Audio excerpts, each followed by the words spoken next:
Welcome back to Bris TV. This is the Seiko SARX075 automatic watch from the Presage line. And on today's episode, I'm going to tell you a little bit about this watch. I'm going to tell you how I found the SUR307 movement to perform over these past few days since I got it. And also, I'm going to tell you why this could be the only watch you ever need as far as go anywhere, do anything watch. So stay tuned.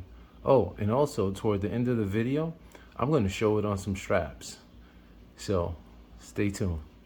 And be right back.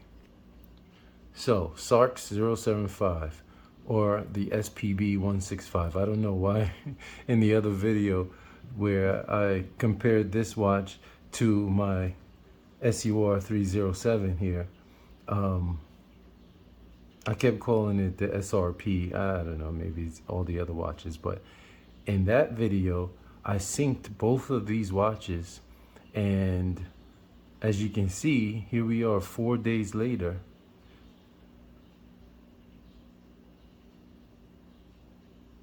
And it seems like the SARX is maybe a second behind. I'll go into a little bit about that later, but for right now, how did I find this watch? Well, I got this watch from Japan. I believe they're still available here in the United States. I didn't have to pay any import taxes or anything like that on it. And I got it for a really, really good deal. The watch came with me with everything that it's supposed to come with, and I'm going to show you why I'm going to refer to this watch henceforth as the SARX075. Let me grab the box and I'll be right back. Hang on. Okay, so here's the box that it came in. White Seiko box. It's a lift-off box. Let's see. Lift top, lift it off, and it came. The reason why I fished this box out is for this tag.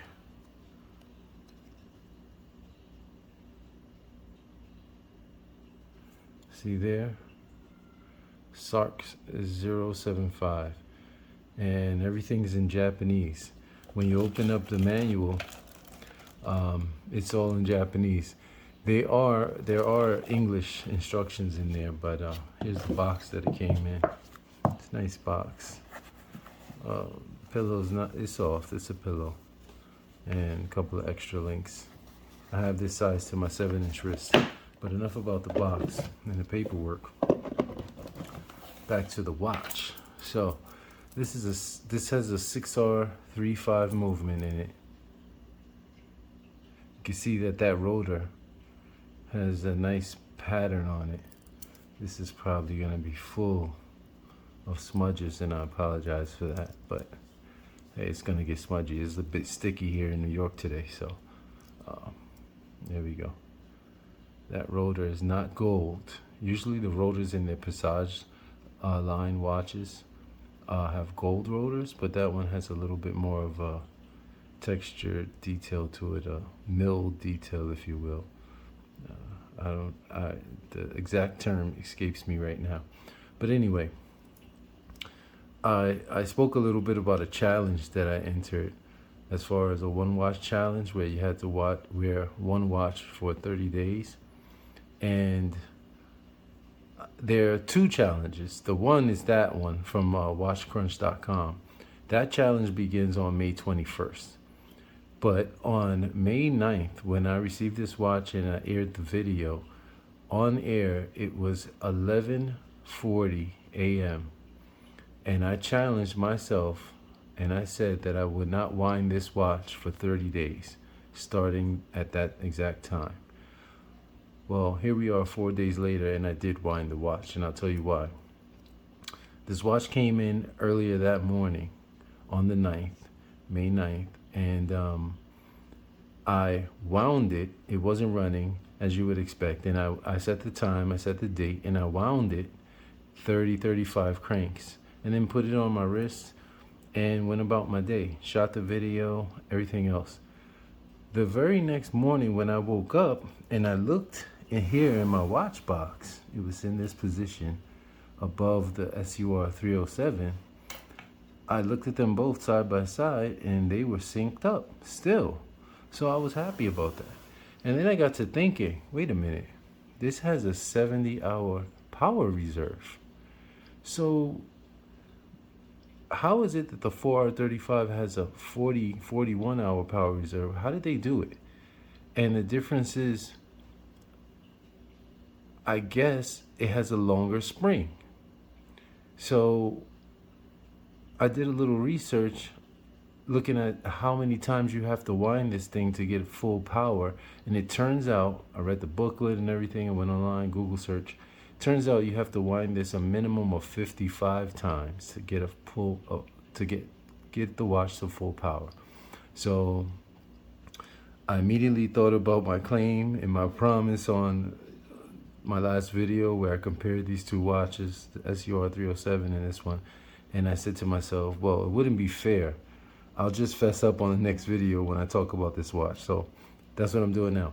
I wound it the very next day, the 10th, in the morning. I wound it 55 cranks and it was still synced up. And so I have not wound it since then. So it's been a full 3 days, more, almost 3.5 days. I have not wound this watch. I wore it on wrist every day.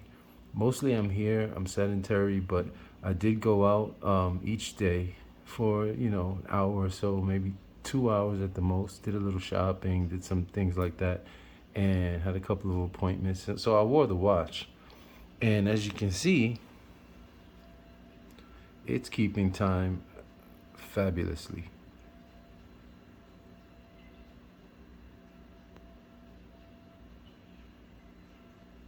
Yep, it's pretty much spot on. So that shows me that, hey, if you wear this watch every day, you don't really have to worry about it. I did regulate this watch. Sorry, I didn't regulate it. I tested the accuracy of this watch using the method that I used in my video where I tested the SRPG39. And I found that at the dial-up position, it runs at about plus 3 seconds a day. At the crown up position, 0 seconds per day. And any other position, it loses time. Never more than 10 seconds a day, it loses.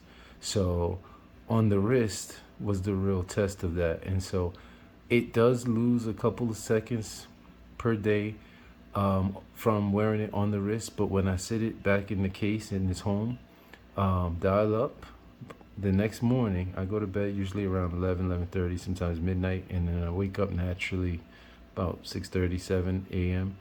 The next morning when I go to put this watch on, it's running bang on with the SUR307. So I'm really pleased about that so far. And for the specs, I went over the specs in the other video, but I'll just go over them briefly. 39 millimeter case. 11.1 millimeters thick, 20 millimeter lug to lug, well, lug width, I always get that confused, and 47 millimeter lug to lug. This does have male end links, so if you have a smaller wrist, it does wear a little bit longer than the 47 millimeters, but that should be fine. I mean, it's only 39 millimeters. I have this size to my wrist, and the watch feels great on wrist. For me, it took a while, I guess these 4 days, to get sort of used to it. I'm still getting used to the weight of this watch. I don't have a scale, but I can tell you it wears significantly more than this watch. I think the bracelet alone weighs as much as the watch itself, but come to think of it, this watch may, without the bracelet, may weigh as much as this watch with its stock bracelet. And this Presage bracelet gives it a little bit more heft, but still, this one you can feel. I mean, I'm gonna have that Homer Simpson dumbbell arm from wearing this on the bracelet. But other than that, my criteria for go anywhere, do anything watch, or the one watch criteria is that the watch be a watch that can be worn in pretty much any situation, any normal situation. So day to day, casually, it can be worn. You won't look silly wearing this watch with jeans and a t-shirt. But it'll also work in a dressy situation if you're wearing a suit. Some of my short videos you might have seen where I'm getting dressed to step out or whatever, and I'm dressed in a suit.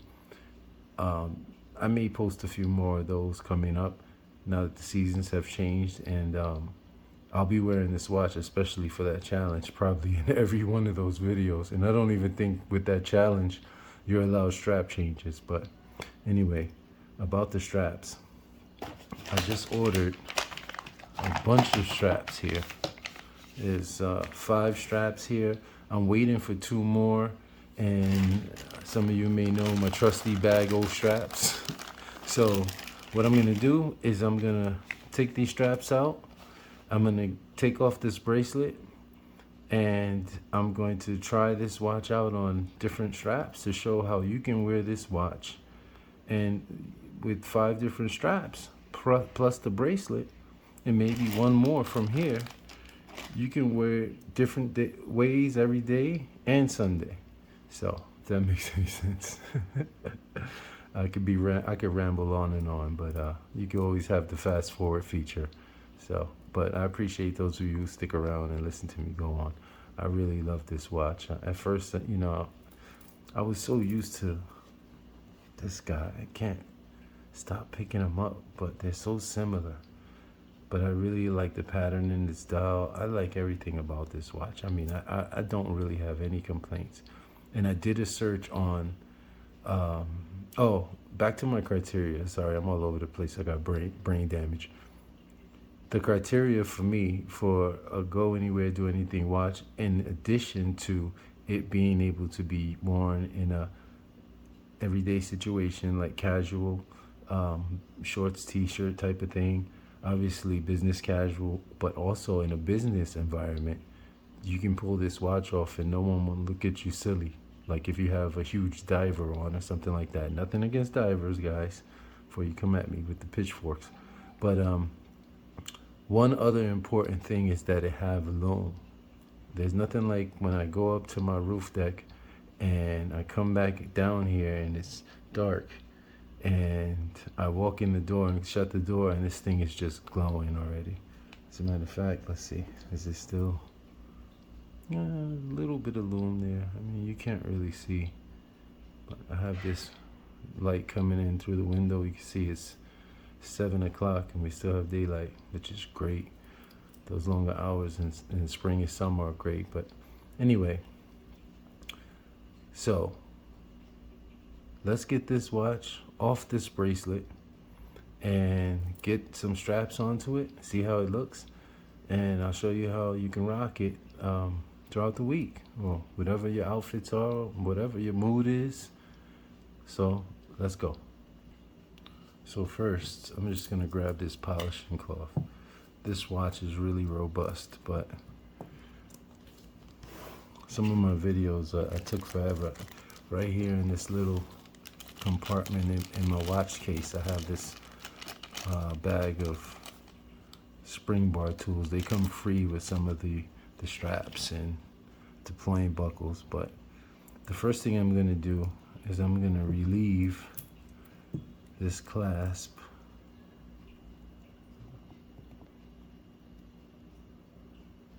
You know what? The first thing I'm gonna do is put on some glasses. Okay, there we go. And I'm gonna relieve this.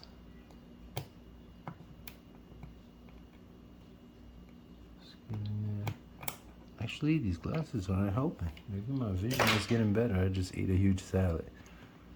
Okay, so now that we have that open, one thing that I've taken this bracelet off once before, and one thing that I noticed is that with these solid end links, here's a close-up view of the solid end links there. These little openings, access points for the spring bars, it makes it much easier to get these bracelets off but you have to sort of pull them straight back. So you have to release each side of the spring bars. With the other hollow end link bracelets, you can do one and then kind of pivot it out, but I'll show you real quick here. So we want to get that fork, that White Castle wooden fork. I don't know how many of you remember White Castle, but you get some fries. I think they used to have the crinkle fries, and they would come in that little carton box with, see how simple that was? And to show you the solid end links everybody raves about or complains that Seiko doesn't put on, there it is. They are really nice, but as you can see, there's no room in there. That's really minimum clearance to put up in there with the watch. So it sits flush against the case. There's even some marks in here on this case. I don't know if you can see that. There's some marks on the case already, just from where the bracelet butts up against it. But now that we have this bracelet off, let's go ahead. I'm gonna put these spring bars. Well, let's crack open a strap. I'm gonna crack open. This is Burfine watch bands. I got 2 from them. I just picked out some random straps that I liked in the pictures. And one thing I can tell you guys about shopping for straps, especially on Amazon, is that if you see a strap that you like, oh, red. I know what some of you watch enthusiasts are thinking right now. When you see a strap that you like on Amazon or elsewhere, especially on Amazon, because a lot of the buyers put images of their particular watch in real life situations at home or whatever, and you can really get a feel. Instead of just seeing a stock photo, you can get a better feel of the actual color, the texture, the way the texture looks. Obviously you can't feel it, but these Burfine watch straps come with a spring bar removal tool. They are quick release, but and this strap is nowhere near as bright red as I'm seeing it right now in the camera viewfinder. So it's more of it's a deep red. I don't know how to adjust that except in post, but it's red. I know some people might like that. It's kind of bright, but let's get it on the watch. So long one, 6 o'clock.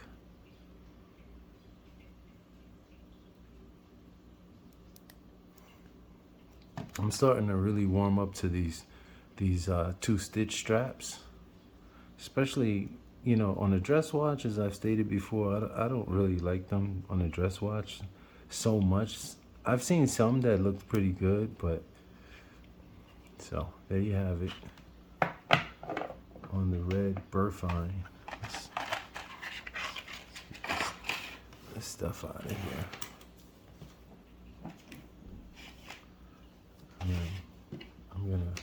Okay, let me clean this up. Okay, so there's the red Burfine.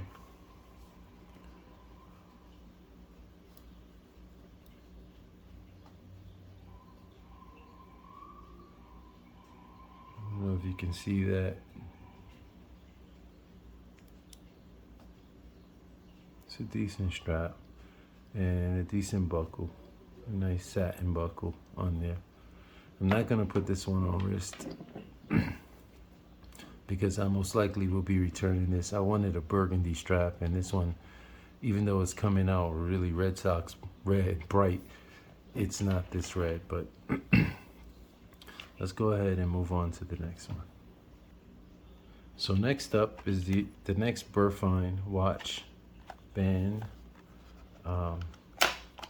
This one, when I was looking at the photo in the reviews, I wanted a different blue. But when I was looking at the photo in the reviews, one guy, his strap looked ridiculous. It had all kinds of streaks in it and everything. This one, you can see, I've been wearing the watch on this strap. I really like it. It's a different blue. It's more of a tealish blue color. That blue is coming through really vibrant, but I like the way that it sort of I don't know, it looks painted. It's really nice. Let's get it on the watch. Okay, so 6 o'clock, long strap. If I can do this. And I like the thickness. Usually these two stitch straps really thick in this area right here where it folds over.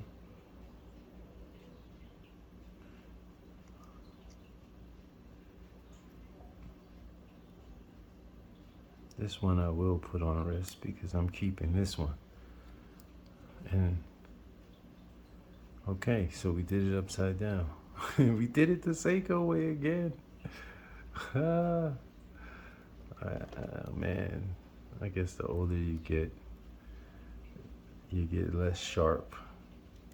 But hey, pencils have erasers for a reason, right? And there we go. Simple as that. Let's get this on wrist. I recall when I was shooting that video of the SUR307 on straps, I said that when I looked at it with the blue leather strap on, this one, I said, imagine if that second hand were blue. And look, that second hand is blue. But yeah, I think that's a really nice watch strap there. You let me know what you think. I think that looks really good. Okay, so on to the next one. Next up is this green suede strap from a company called Woke Up. This thing, let's get it out of the package. I like that this one, there's a seam here in this package which keeps the straps on there. Oh, look at the keeper just came off of there. These keepers, they make them really big. Sometimes you don't even need them, and I guess that's a plus. If you don't need the keeper, you can just remove it, I guess. But it goes back on pretty quickly. But this is a really nice, it's not as Kermit the Frog green or that you see here. It's more of an olive color. I'm gonna try to adjust the saturation or whatever it is, the color hue in post so that, but I really like this. You can see the differentiation in the stitching here. See if you could. Yeah, you can really see the differentiation in the stitches here. Gives it more of a hand feel. And the fact that here at the tip, I guess the top of my hand, I still haven't figured this out. It's a little off. I like things that are like that. It gives it a handmade appeal and feel and look to it. It's like with some of the shoes that are hand stitched with the soles. All of the stitchings aren't perfectly uniform. Oh my goodness, I just figured out that this strap is quick release and I just had it upside down. Okay, I'm losing it. Okay, so I knew I ordered them all quick release. Now, I ordered this green strap. I saw it, they had a bunch of different colors and I said, let me get the green one. I love green. And this is a different green than I have. Many of you probably saw the video of my SUR307, the emerald green dial Seiko. That looks good. Let's see if I put it this way. That looks good and it feels good. This suede is so velvety smooth. Let's get that on wrist. It's not slick as you can imagine. It's suede, but it's really nice. That green.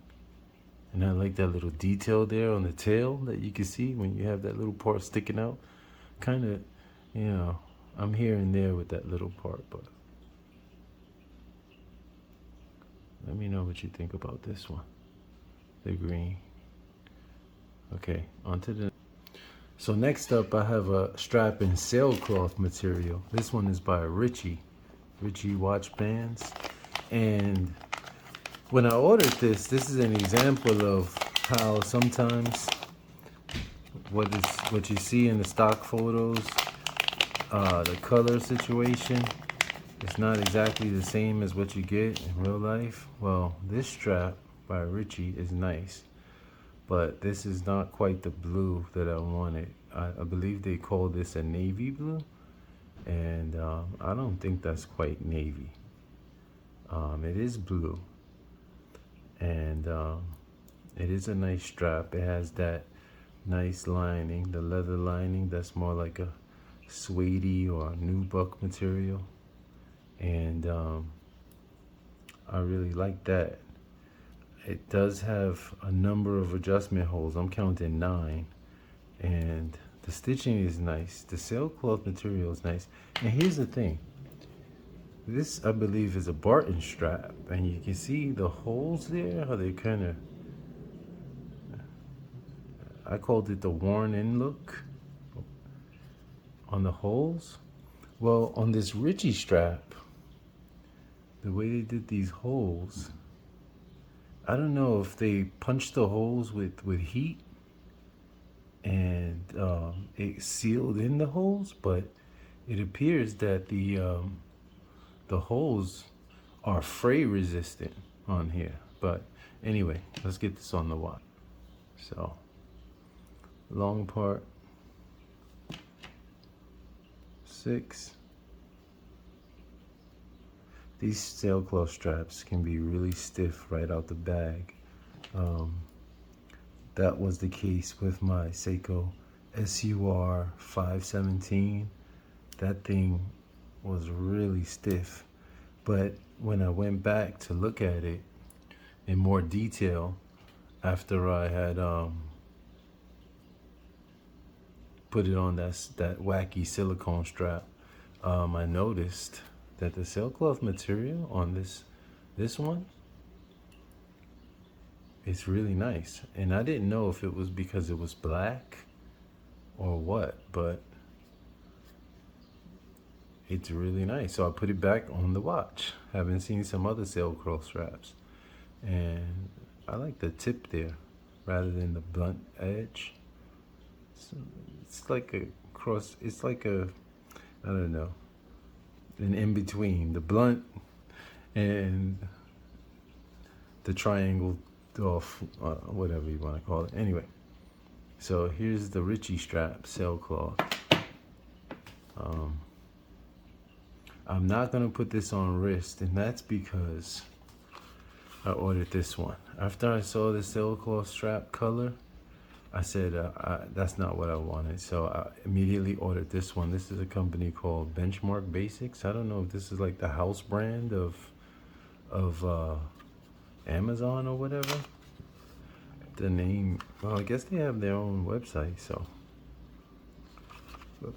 But I'll give the prices of all of these, what I paid toward the end. But this one came, and I really liked it.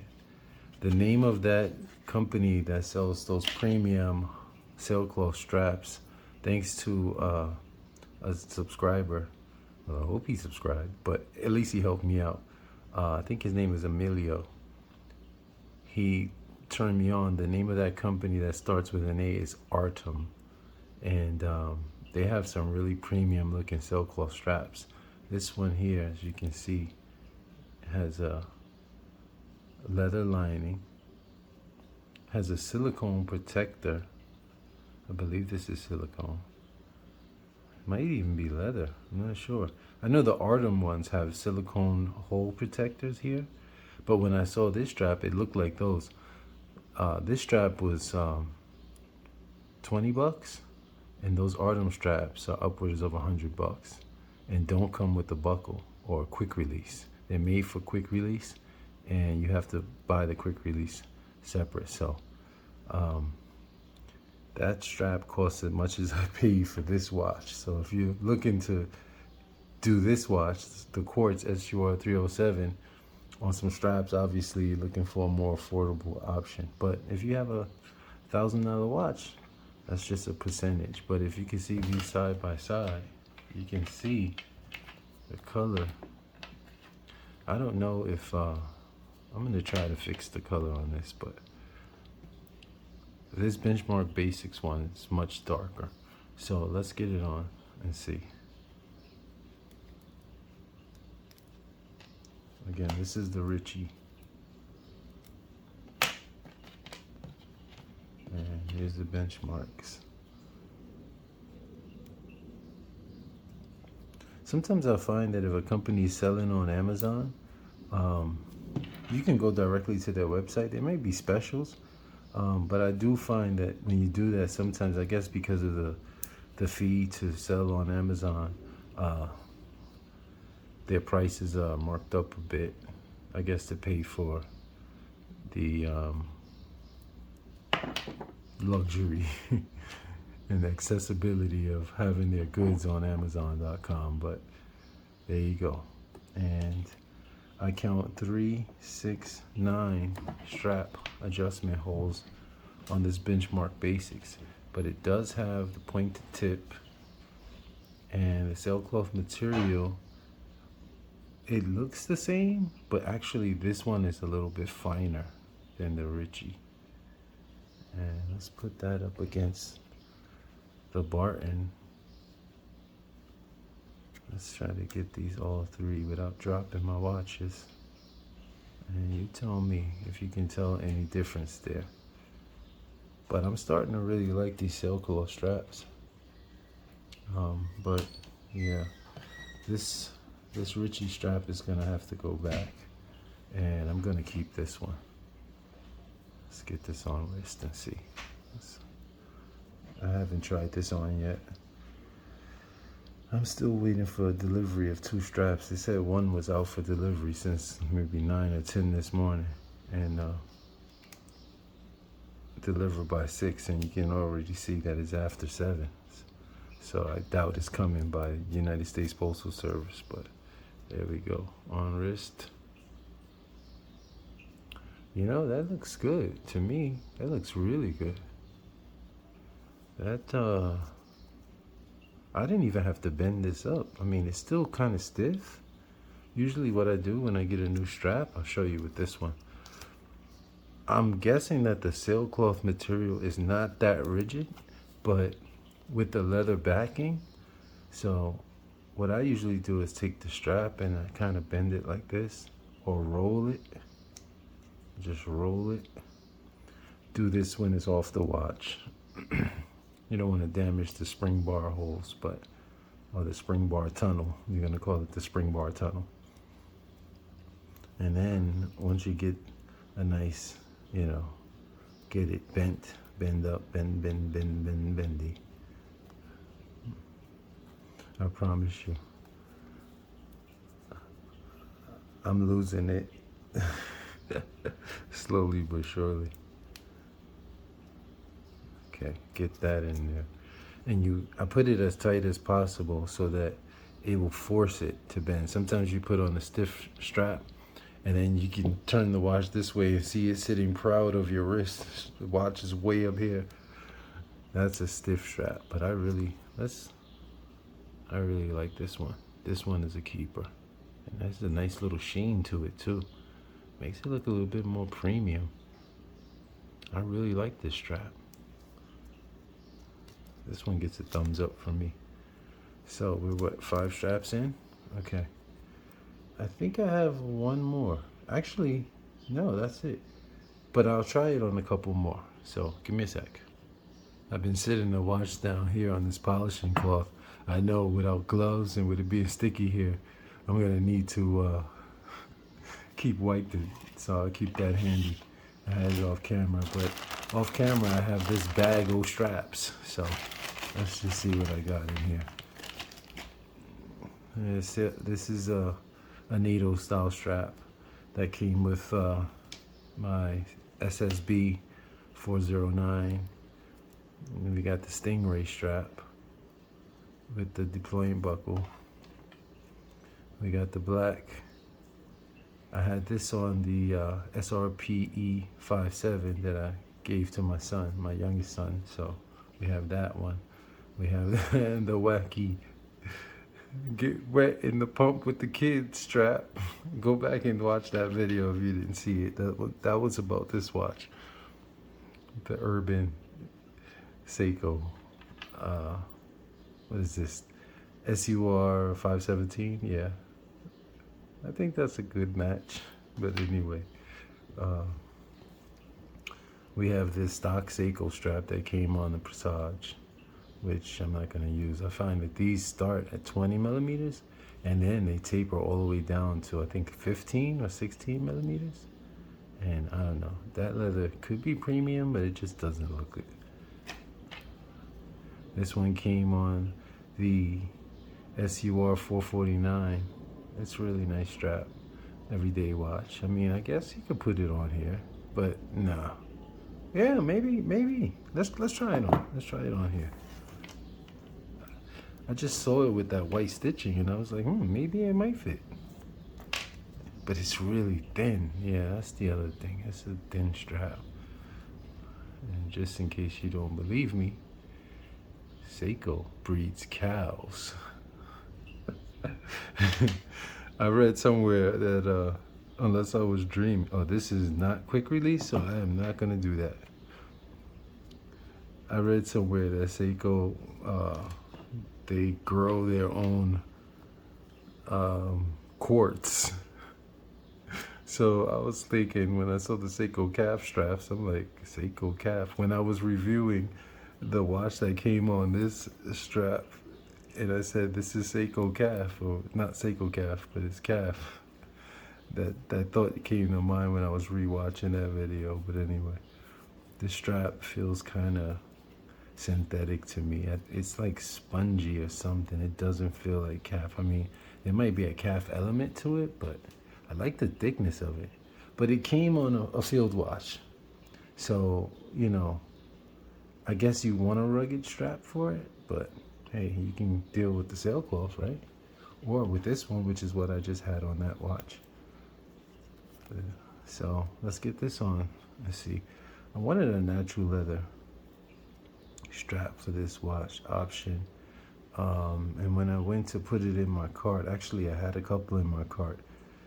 I thought about this one with that 2-stitch detail, and I said, hey, I already have that strap. It happened to make its way back into my bag of straps because I went back to the sailcloth on the watch that this one was on, which is that field watch. So there we go, satisfying click. And I don't think that looks too bad. Let's see, get this on wrist. Let's see. Oh, it's kind of tight. Did I adjust it? Let's see if we can get this done first time. Yeah, there we go. Arms getting kind of sticky. I don't think that's a bad look. You can see the patina starting to form on this strap. This is really a nice strap, and it's so comfortable. This thing is ridiculously comfortable. I mean, you forget you're even wearing a watch. And speaking of that, with the weight of this watch, once I relieved it of its bracelet, that bracelet is nice, don't get me wrong, but I got so used to that other Presage bracelet that I don't know. But and then also we have the green alligator, and this was from, let me tell you a little bit more about the strap, and then we have the black. Let's put it on the black and see how that looks. Okay, give me a sec. Okay, so now I freed up a deployment buckle, the actual deployment buckle that came on this strap. I believe this is from Moran.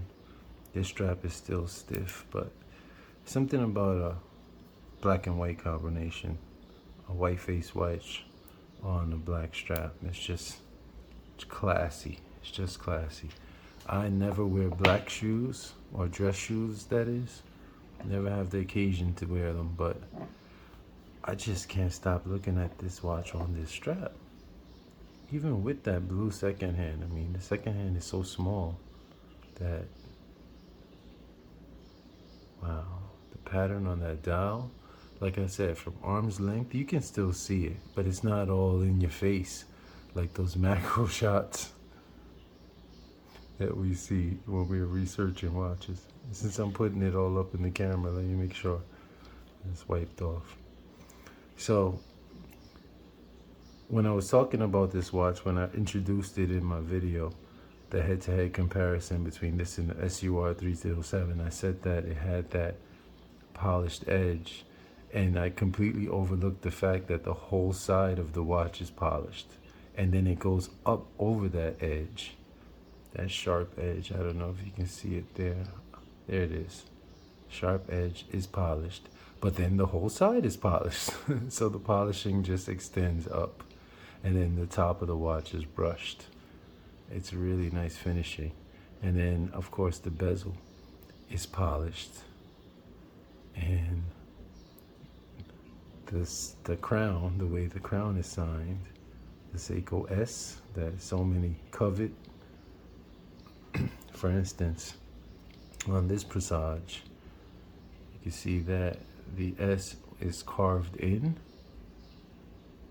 and the S on this one, they carved around it so that the S is polished. Here, the rest of the crown is polished and the S is carved in. And here,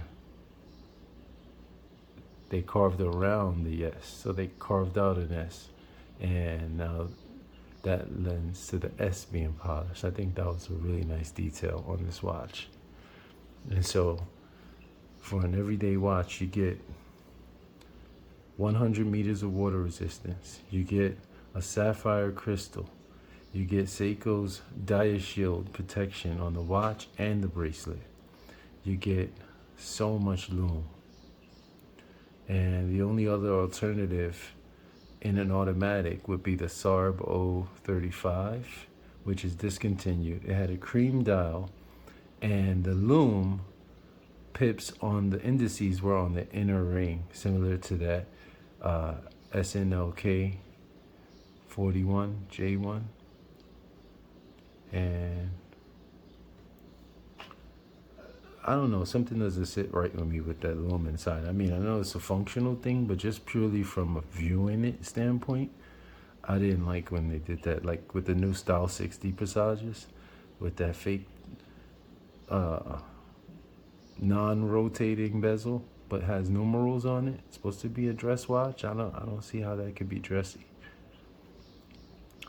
And it just extends the watch more when the lume is on the outside. If you're looking at it in a dark situation, you see just that lume on the inside, and then the hands. And to me, it works. It's functional, but for an aesthetic, from an aesthetic view,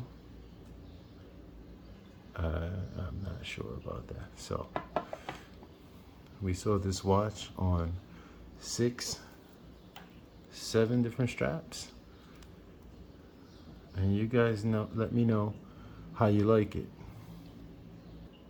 On the black strap,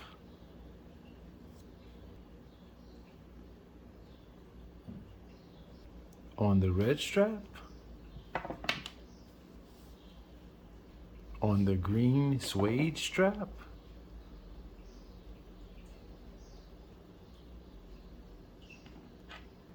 on the blue Ritchie sailcloth strap,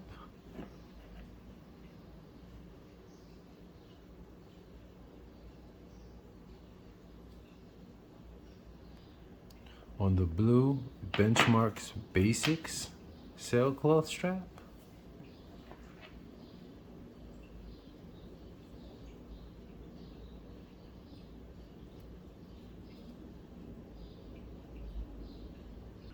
on the blue, what I think I'll call painted leather strap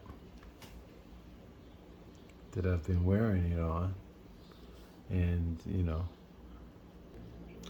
or on the distress or not distressed, but vintage leather strap. And you know, the funny thing that just happened is my bell just rang in between pausing this, and I hear somebody outside my door. I think it's the postman. Might have my straps. Let's see. Oh snap! It's my package. I won't show it with all my information on there, but let's just see. Let's open this up. See if we can get in here without revealing my address and all of that. Let's see what it is. Oh man, this isn't mine. This is Apple products. That package is for my son, and I think he's gonna be kind of upset that I ripped it open. But I'm gonna show him this video, and that's my proof as to what happened. But let's get all of these straps back over here now. I've been throwing them off out of view of the camera, and I'm gonna leave them out for now so that I can shoot a thumbnail. Matter of fact, maybe I could set that up right now, shoot in the thumbnail. Maybe I'll shoot it something like that from an angle or whatever. But let me know which one of these straps you liked it on. I'm really feeling the this strap, the stress is kind of different on this watch, especially with that blue second hand. I really like the green suede. I'm thinking about keeping that. I have enough green straps though. And this Benchmark Basics, no, this is the Ritchie one. Well, they all mixed up, but the Benchmark's Basics sailcloth strap, it's back over here. I'm really digging this.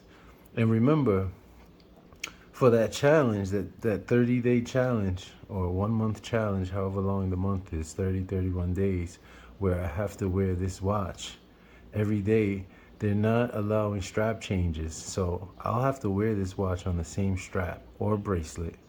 And let me know which one you think I should wear it on out of all these. And if you haven't seen one that you like, the two that I'm waiting on, one's a Crazy Horse leather burgundy. It's deeper than this red one. I have a pair of burgundy shoes, and ox blood is what it's called. And you know, to wear with that watch. And then I like this watch on the bracelet, but this can be my secondary everyday watch for dress situations since it's so thin. And I want to keep wearing this watch also. So after that challenge is up and I get to wear my other watches, I'm gonna see, but I'll be able to do some more extensive on the wrist, you know, measurements and take some I was thinking pictures, you know, my observations on this movement, the SUR307 movement. I heard some horror stories about it not being accurate and this and that and the third, but so far for me on the wrist, it's been bang on, and it's been synced up with this watch. I have that in frame, and so far it's looking good. It's looking really good, and so I have some high hopes for this. I haven't wound it yet after that first initial 55 wind up, I guess you can call it, where I wound it 55 times on the 10th. And now today's the 13th, so that's been 3 days. The next thing that I'm gonna try is I'm gonna give it a full wind, and then I'm not gonna wear it for 3 days straight. I'm just gonna leave it in the box and see when I come back if it's acting wonky or whatever toward the end of the 70 hours and see what that's gonna be like. But really, to me, that's neither here nor there. I mean, the fact that this has become a grab and go automatic watch for me, and I don't have to wind it up like I do my other watches, 31 times every day, really, every other day, depending on the time that I do it. I'm really digging this watch. You know, I'm getting used to the weight, getting used to the thickness. I like the way it looks on my wrist. I love the way it looms up. And of course, those of you that have been rocking with me for a while know what I'm about to do. I'm about to loom this baby up and show you how it looks, okay, with some loom. So I'll be right back. I'm gonna go close those curtains. Sun's going down now, but still kind of bright. I'm gonna go close those curtains, get out my teeth looming tool, and show you the loom. Well, that's not as dark as I wanted it to be, but you can clearly see that it's glowing. That thing is absolutely upside down, but it's still glowing. That thing is beautiful. So when I walk in, it almost looks like it has double lume pips because it's reflecting off the inside of the case right above the chapter ring. And I love, like, this one has a normal chapter ring with just each minute and not those sub minutes or seconds like the SARX035 had. But this is an awesome watch. I'm really loving it so far, and I think this is gonna be, I don't know if I'm gonna get rid of all of my watches, but this one's gonna get a whole lot of wrist time. And if you're in the market for an automatic watch that can be your one watch, every watch, take a look at this, the Seiko SARX075, while you still can. Just like that SARX035 was around, I don't know, $500 when it first came out, and now it's out of production. It's discontinued, and the prices have jumped. They've risen considerably, and you'll have to look for a well cared for example. So while you still can, just like with this SUR307, they have a version of this in titanium too, but I don't know who would want a lighter weight watch than this. And this has been Big Bris TV, and I appreciate you guys staying along with me. If you stayed this long, I appreciate you. And feel free to let me know in the comments what you think about the straps. Which strap you think I should go with for that 30-day challenge. Which strap you would wear this watch on. And don't forget to subscribe. Check out my other videos. I'll link whatever videos that I've mentioned in this video in the description. I'll try to remember. I'll watch it back and try to link that up for you. And do whatever you like. Peace.